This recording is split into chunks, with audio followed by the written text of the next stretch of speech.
Aqui com o programa, doutor Ademar Padrão.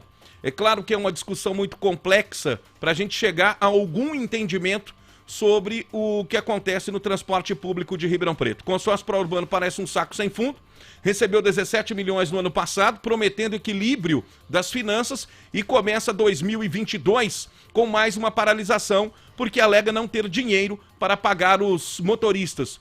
Os motoristas são os primeiros a sofrer com essa situação.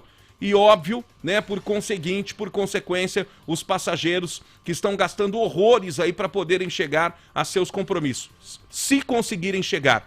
Infelizmente, a prefeitura não se manifesta. O que a prefeitura tinha que fazer diante de uma greve como essa? Bom dia, doutor Ademar Padrão. Bom dia, Lincoln. Obrigado aí pelo convite. Desculpa só não ter conseguido atender antes.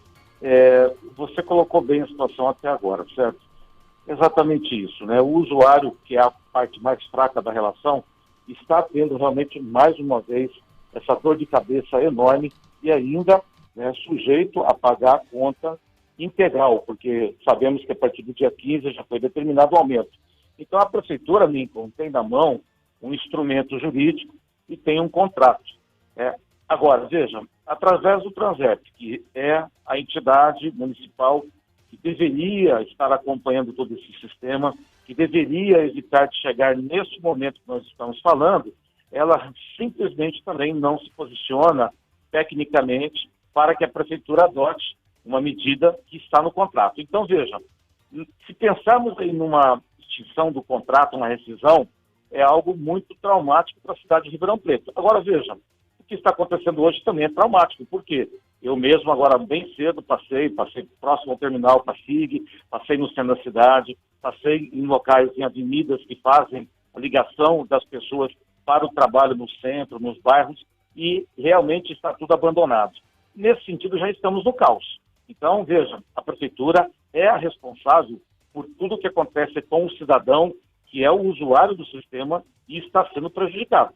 Nesse sentido, é a prefeitura municipal. E as suas entidades executivas, como o Transep, não funcionando, colaboram para que o problema só se agrave.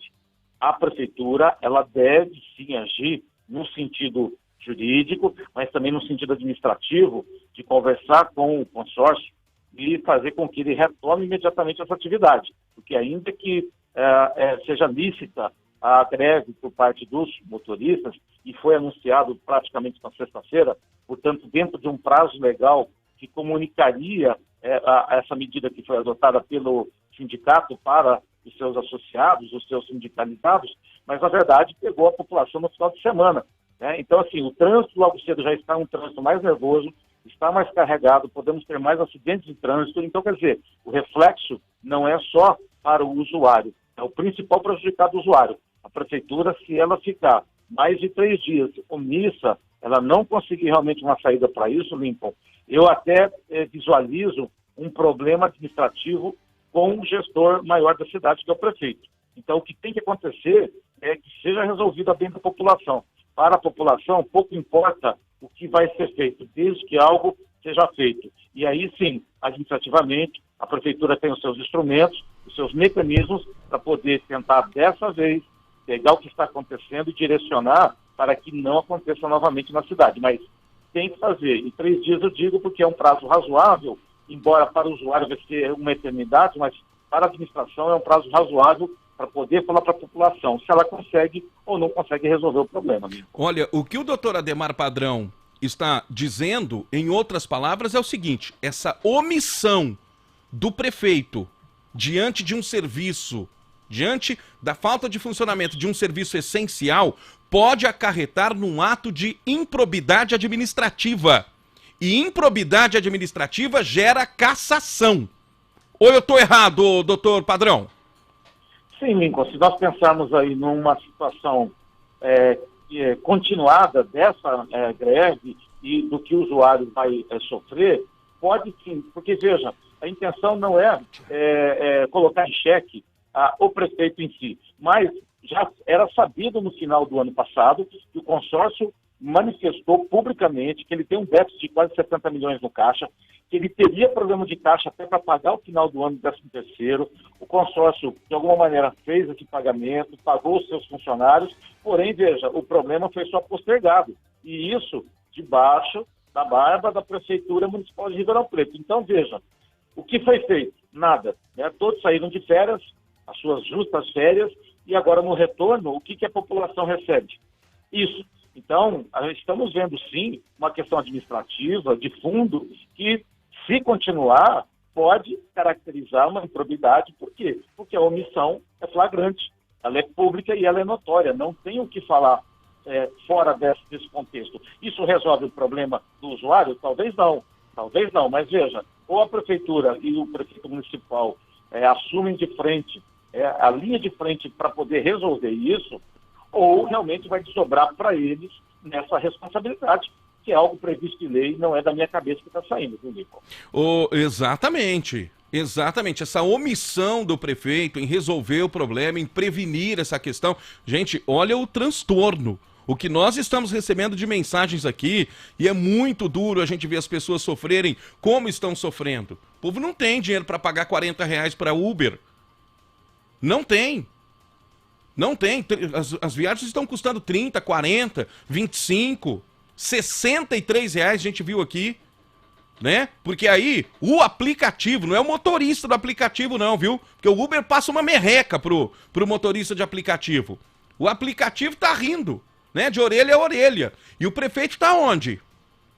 Olha a situação que a gente está vivendo. Isso é o caos, foi anunciado pelos motoristas, foi anunciado pelo sindicato e a prefeitura simplesmente não agiu. Ô doutor, o prefeito devia fazer o que agora? Notificar imediatamente o consórcio pró-urbano a cumprir o contrato? Obrigar o consórcio a colocar os ônibus nas ruas? Lincoln, eu entendo que sim, até porque, veja, se a prefeitura quer decidir uma medida bem extrema, pelo artigo 53 do contrato, ela pode simplesmente, mesmo sem interpelação extrajudicial ou judicial, extinguir esse contrato. Porque, veja, nós estamos falando aqui da greve hoje, que é uma questão dos funcionários, mas já estamos falando há algum tempo do problema do serviço em si. Quer dizer, das mazelas do serviço mal prestado, ônibus sujo, ônibus quebrado, isso foi flagrante, com suspensão quebrada, transportando pessoas, expondo a risco o transportado e os demais usuários da via pública. Quer dizer, não é algo que só aconteceu ontem e está acontecendo hoje. Isso já é reiterado há muitos anos.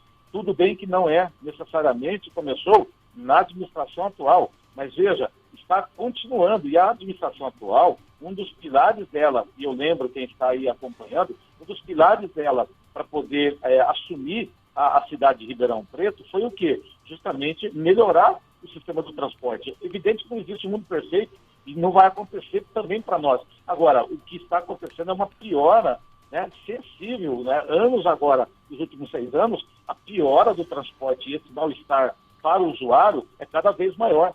Então, veja, repetindo, o prefeito pode sim obrigar o consórcio, caso contrário, pode levar à extinção. É evidente que temos que saber exatamente o rombo do que está sendo falado pelo consórcio, porque eu lembro, se não for o consórcio que presta o serviço, fosse a prefeitura diretamente, haveria o mesmo problema. Então, veja, é uma questão de transparência e simplesmente pôr para a população. Olha, população, temos aqui um transporte, o custo é esse do transporte, a passagem seria essa, se fica muito caro, a prefeitura pode até subsidiar, se tiver que fazer um aditivo contratual para atualizar o contrato, faremos, ou seja, tudo que é possível da parte da administração pode ser feito e a parte operacional pode melhorar.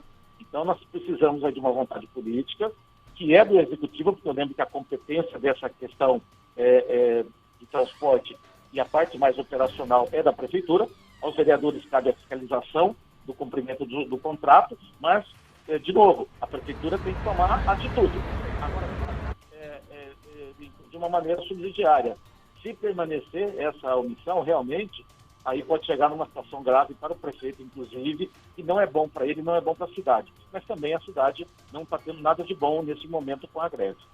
Olha, algumas opiniões aqui, ó. Silvia Helena, passou da hora de responsabilizar e cobrar o prefeito sobre estas situações, inclusive sobre obras. Eriquinha Silva, como ficam as famílias que os funcionários trabalham 30 dias no mês e na hora de receber, cadê o salário? Infelizmente, as empresas não pensam nos funcionários, principalmente os de linha de frente, né, dentro da garagem.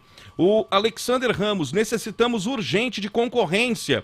O Andréia Bencio, os motoristas estão certinhos, mas não são obrigados a trabalhar de graça, pois eles têm família. O Glauber faz até uma pergunta aqui, doutor. O doutor Ademar, Lincoln, o doutor Ademar diz que com o rompimento do contrato teremos que ressarcir o consórcio. Doutor, não tem nenhuma cláusula no contrato que possa ser quebrado, né, que permite a quebra desse contrato, doutor? Então, Lincoln, assim, o assunto é bem extenso, mas fazendo um bom resumo, quando eu digo que pode até ter que ressarcir o consórcio, existem discussões jurídicas, se o consórcio também não está pagando uma parte do que ele assumiu no contrato, isso pode ser compensado. Mas eu digo assim, em relação a hoje, o fato atual, ele é mais administrativo, ele é mais voltado da administração que vem se omitindo para poder saber o custo do sistema, qual seria o valor correto da passagem, e aí o consórcio, ele vem, entre aspas, fazendo o trabalho dele dentro daquilo que é possível. Então, olhando nesse aspecto, hoje se fosse fazer uma rescisão, uma extinção do contrato, na minha visão, o consórcio ainda poderia cobrar algo da prefeitura. Talvez não dê um saldo positivo para o consórcio no final, mas ele teria o direito de cobrar, porque a administração não está fazendo a parte que lhe cabe, que seria, por exemplo, todo mês de julho, fazer a verificação se a tarifa está adequada, se teria que aumentar ou diminuir, enfim. Então, essa parte cabe à prefeitura. E o consórcio, nessa ótica que eu estou dizendo, ele seria também uma outra vítima, porque a prefeitura não faz. E não fazendo, o executor de serviço, que é o grupo, que é o consórcio, o que ele vai fazendo? Ele vai deixando de lado uma parte do serviço. Quer dizer, um dá motivo de um lado, o outro dá motivo do outro. Tá? Isso para a população, Lincoln, não importa, porque a população tem o direito de ter o serviço bem prestado, ponto final. Agora, na parte técnica, operacional e na parte do direito, é isso. Se de um lado a prefeitura se omite e acaba onerando o consórcio, na hora de uma rescisão ou de uma extinção, o consórcio vai apresentar a conta dizendo, olha, eu não fiz porque ela também não fez a parte dela. E aí? Está escrito, os dois assinaram. Então, quer dizer, aí começa, né, aquele jogo de empurra, né, Lincoln? E aí, de novo, quem que é prejudicado? Somos nós. Né, o usuário do sistema e o usuário da via pública, porque falo de novo, o trânsito, você já está nervoso, muito mais carro na rua, muito mais motocicleta, pode gerar acidente, quer dizer, olha o reflexo disso, sem falar na inflação, porque com o aumento que vai ter dia 15, isso vai ser repassado para o patrão, porque ele subsidiando também o Vale Transporte, ele acaba tendo ônus, quer dizer, a cadeia em volta dessa questão, ela é muito grande. Então, tem que ter, no mínimo, agora, nesse momento, uma sensibilidade maior da prefeitura e do prefeito municipal para sentar e direcionar a saída, não apenas conversa, do Lincoln. Reunião para reunião, não precisa mais. Isso aí já aconteceu demais. Diga, Nando. Ô, doutor Ademar Padrão, bom dia, o Nando Medeiros. Obrigado por nos atender aqui, esclarecer. Eu não entendo nada de lei, viu, doutor? Então, por isso a pergunta. A paralisação, a greve, é um direito de todo trabalhador dentro do sistema que a gente vive, que é o Estado democrático de direito. Por ser um serviço essencial, a paralisação total é permitida, ela tem que ser provocada, a justiça é que tem que determinar que rode pelo menos uma quantidade de números, de ônibus por dia, enfim, como funciona legalmente a greve para um serviço essencial, doutor? Muito bem colocado, né? Embora não exista, assim, exista até na regra da lei uma determinação de uma porcentagem mínima, no caso do serviço essencial, 30%, o aviso com 72 horas antes de acontecer a paralisação, tudo isso está regulamentado. Mas eu te digo assim, na prática, dependendo da circunstância, isso é um pouco flexibilizado. A Justiça Trabalhista, ela não costuma flexibilizar. Mas no mundo dos fatos, que é o mundo que nós vivemos, o que acontece? Né? O trabalhador, ele coloca dessa forma também, ele diz com toda a razão, eu não posso trabalhar de graça, porque veja, se de um lado a empresa fatura, do outro lado o faturamento do trabalhador, o que é? O salário. Então, se a empresa também tem a dificuldade, vai parar, imagina o trabalhador individualmente, né? Mas, assim, deveria sim o aviso de 72 horas e um 30% de frota mínima colocado. Agora, vamos lá. Quem deveria, inclusive, fazer esse meio de campo para a população? A entidade executiva, né, de trânsito, no caso a empresa chamada Transerp, cuja função e está no contrato de gerenciar o sistema de transporte. Mais uma omissão que entra na conta de quem? Do Poder Municipal, porque ele poderia minimizar o que está acontecendo, também atuando justamente nessa linha de frente, pelo menos colocando para o trabalhador e o sindicato que mantivesse no primeiro momento a capacidade mínima do sistema para poder não deixar a cidade entrar no caos. Isso não foi feito. Então, quer dizer, existe o direito da paralisação? Sim. Existe uma regra mínima de 30% de frota, no caso de ônibus, e mais os avisos? Sim. Mas a realidade que vem da omissão do governo municipal pode dar ensejo a nada disso funcionar. Entendeu? Infelizmente é assim. Ó, a gente está mostrando imagens das pessoas ali no Evangelina Pasig em frente ao terminal rodoviário, né? Pô. Que covardia, né? Pelo amor. As pessoas ali esperando, né? Aparecer alguma solução, alguma oportunidade. Ô, doutor, só para a gente finalizar. Agora, não lhe parece também um ciclo vicioso? Porque é o seguinte, toda vez que as empresas pedem algo à prefeitura, no caso aumento de tarifa, no caso repasse, elas alegam que não tem o dinheiro, não paga o motorista, sabendo que os motoristas, sem receber, vão parar o serviço, e aí se estabelece uma espécie de chantagem para com a cidade de Ribeirão Preto. Aí a prefeitura se vê obrigada em fazer esse repasse. Não parece algo planejado? Porque todo ano é a mesma coisa. Sim, sim. Só um adendo, Lincoln. Eu estive logo cedo também nessa região aí, e é necessário observar também a rodoviária que recebe os trabalhadores da região que trabalham em Ribeirão Preto. Simplesmente o que aconteceu, muitos desembarcaram e já não tinham mais para onde ir, porque faz a ligação no terminal Pasig, né? Então, é interessante ver isso, porque o reflexo também vai para a região. Veja, não é só Ribeirão. Em relação ao que você colocou, resumidamente, sim, acontece dessa forma, é algo assim muito estranho, né? Algo errado não está certo, aquela frase. Porém, veja, de novo, se a administração ela pega sabendo do fato e sabia, e ela age preventivamente, como conversamos há pouco, poderia minimizar. Então, veja, a chantagem, ela é flagrante, ela é notória, ela é pública, existe, porém, veja, uma questão administrativa poderia evitar isso. Aí vem a pergunta, né? Então, por que deixa chegar nesse extremo, né? Para quem isso dá certo, para quem isso dá lucro? Eu acho que a coisa realmente está chegando num momento que não tem mais como postergar, viu, Lincoln? Ou resolve ou resolve. E pode-se chegar ao extremo. Essa omissão dolosa do prefeito pode gerar improbidade administrativa. E me espanta muito o silêncio da prefeitura. Estou tentando contato aqui com a Transerp, com a própria prefeitura, consórcio pró-urbano, ainda nada, né, o Francine? A informação que a gente tem é que ontem à tarde o consórcio teria oferecido pagar o restante do salário dia 18 de fevereiro, os motoristas não aceitaram e até agora nenhum posicionamento. Silêncio total, não é isso? Silêncio total de quem deveria resolver o problema. Bom, doutor Padrão, obrigado aqui por suas informações, orientações, a sua participação aqui no programa Voz Metropolitana. A gente vai conversando aqui, viu, doutor Padrão? Obrigado. Eu que agradeço, parabéns aí. Eu acho que se não for através de vocês levando a voz da população para a administração pública, surda ela já está faz tempo, né, Lincoln? Então, vocês têm que dar o eco para essa situação, porque senão a população vai sofrer mais. Um abraço, bom dia para todos aí. Bom dia, obrigado. O Francine, o consórcio está querendo 60 milhões de reais, está alegando um déficit de 60 milhões de reais, não é isso, Francine? Isso, Lincoln. O consórcio pró-urbano está falando em nota que há um déficit em caixa de 60 milhões de reais. Mas vem aí... mais pedido de recurso por aí. Mas aí eu te pergunto... Podem esperar. Aumento da passagem, a passagem é um absurdo. Repasse. O repasse dos 17 milhões, os ônibus em situação precária. Que é aquela história. Esse? Ou senta todo mundo e resolve a situação entendendo uma nova leitura, um novo momento do transporte público, uma nova realidade, ou rompe o contrato de uma vez. Porque caos por caos a população já está passando, já está vivendo, já está